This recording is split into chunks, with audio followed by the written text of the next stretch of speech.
Hi everyone, today we have a few systems problems in the forces unit for AP Physics 1. The AP is coming up soon, so let's get started. This first question asks us for the acceleration of the system as well as the tensions in each of the strings. Let's start by finding the acceleration. We have the sum of the forces, which is equal to the mass times the acceleration, Newton's second law. The force that causes the acceleration of all the objects is 15 newtons, which is equal to the sum of the masses, which is 1 plus 2 plus 4 kilograms times our acceleration. Solving for acceleration, we get 2.14 meters per second squared. Nice.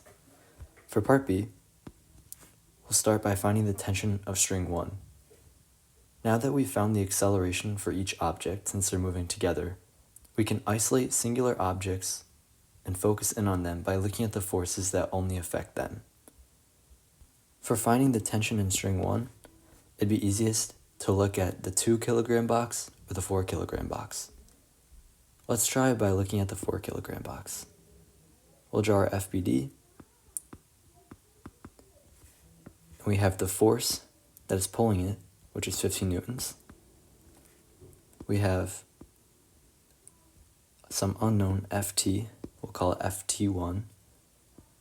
We have the normal force, and we have gravity pulling it down, giving it mg. Since Ft1 is in the x direction, directly opposing the force of 15 newtons, we're only concerned with the x direction forces, so Fn and mg will be no help for this problem. We'll rewrite our sum of the forces equations. So F equals ma. We're assuming that the positive direction and the direction of the acceleration is to the right. So our positive force, which would be the 15 newtons pulling the 4 kilogram mass, and we subtract Ft1 since it's working in the opposite direction, which is equal to the mass, which is 4 kilograms, times our acceleration that we found in part A, which is 2.14 meters per second squared. Solving for Ft1, we get 15 minus 8.56, which is equal to 6.44 newtons. Now let's find the tension in the second string.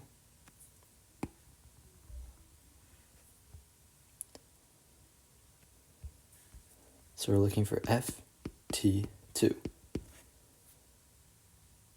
It'd be easiest to focus on the 1 kilogram mass for this problem because only one force is acting on it, which is the tension in string 2. So we'll redraw our FBD, the 1 kilogram mass, and we only have one force in the x direction, which is Ft2. We said before that there's also a normal force and gravity acting on it, but again, we're not concerned with these forces because they're not acting in the same direction as Ft2. So we'll write our sum of the forces equation, which equals ma, our force, which is Ft2, and it's positive because it's going in the same direction as our acceleration. So Ft2 equals m, which is 1, times a, which is 2.14.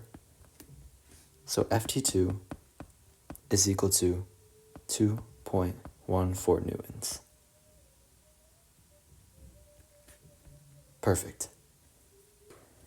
For the second problem, we're given an Atwood machine and told to find the acceleration of the system as well as the tension in each string, like the first problem. Let's start by figuring out which way the system will accelerate. We have a 4 and 2 kilogram mass on the left side, which essentially acts as a 6 kilogram mass. And since this side is only 5, we know that the acceleration is in this direction.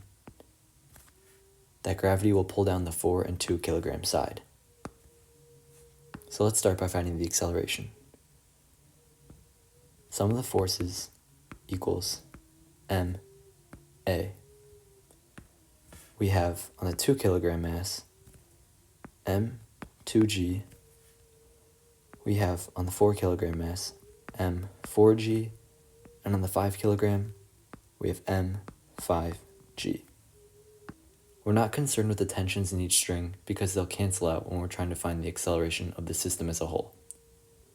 So if we were to rewrite this, we have m2g plus m4g minus m5g, as it's acting in the opposite direction as the first two gravitational forces, which equals m, the sum of all our masses. So we'll say m2 plus m4 plus m5 times the acceleration. Let's clean this up a bit. We have acceleration, which is equal to g times m2 plus m4 minus m5 over the sum of the masses, m2 plus m4 plus m5. Let's plug in. This is all equal to 9.8 times 2 plus 4 minus 5 over 2 plus 4 plus 5, which is equal to 0.89 meters per second squared. Let's find the tensions.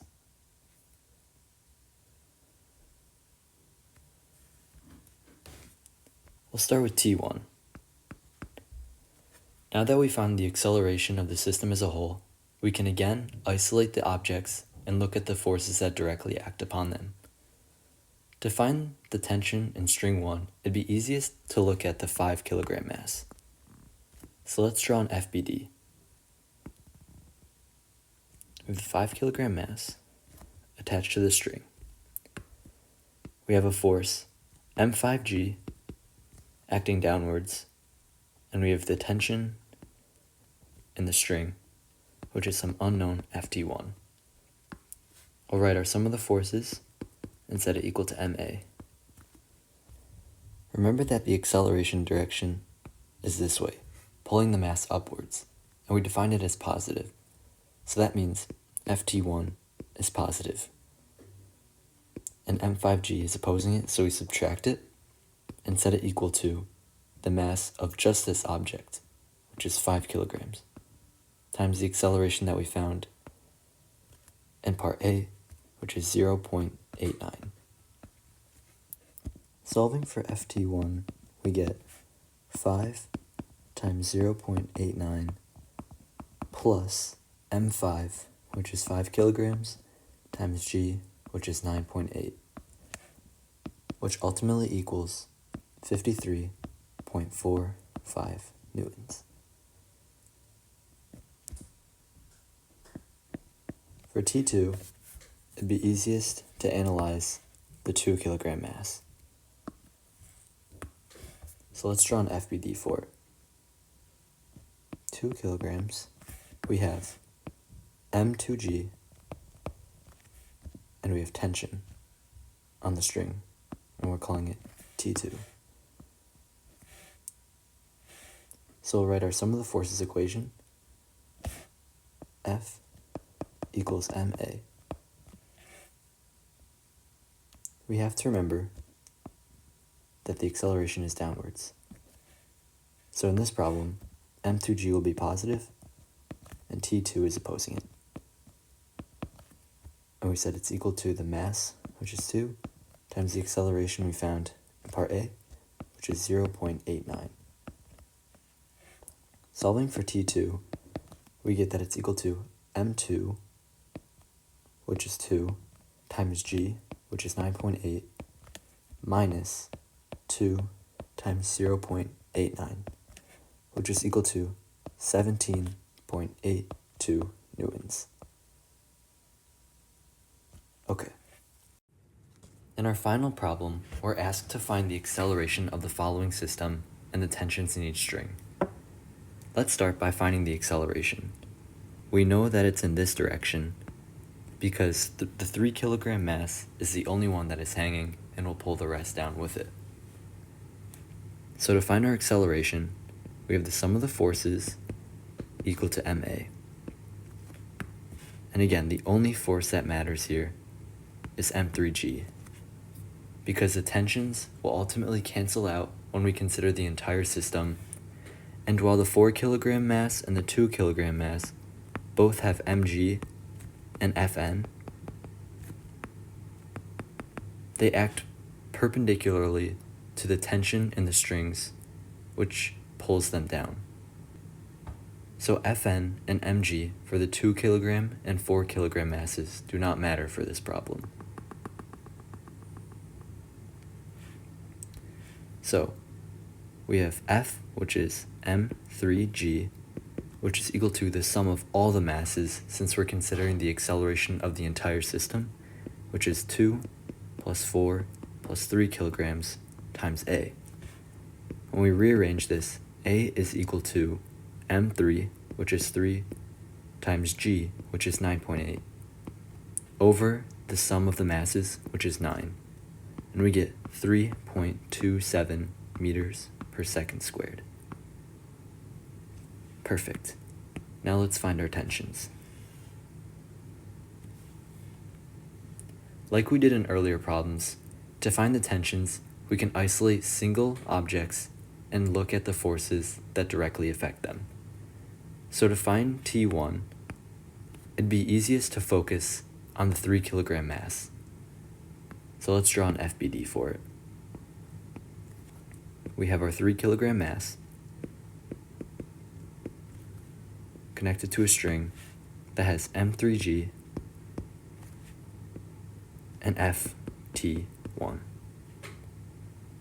we have to remember that the acceleration is in this direction, so m3g is positive. So let's write it out. Sum of the forces equals ma, and we have m3g minus the opposing ft1, which is equal to the mass, which is just 3 since we're focusing on one object, times the acceleration that we found in part A, which is 3.27. Solving for ft1, we get ft1 equals m3g minus 3 times 3.27. If we plug in for m3, we have 3 times 9.8 minus 3 times 3.27, which is equal to 19.59 newtons. Now let's do the same for F2.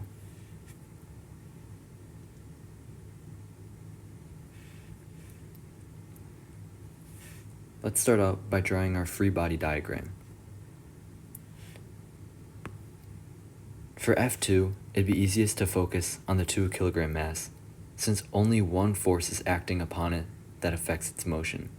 Again, it has mg and Fn, but they are irrelevant when considering the motion in this problem. So we have our 2 kilogram mass attached to the string with Ft2. We'll write our sum of the forces,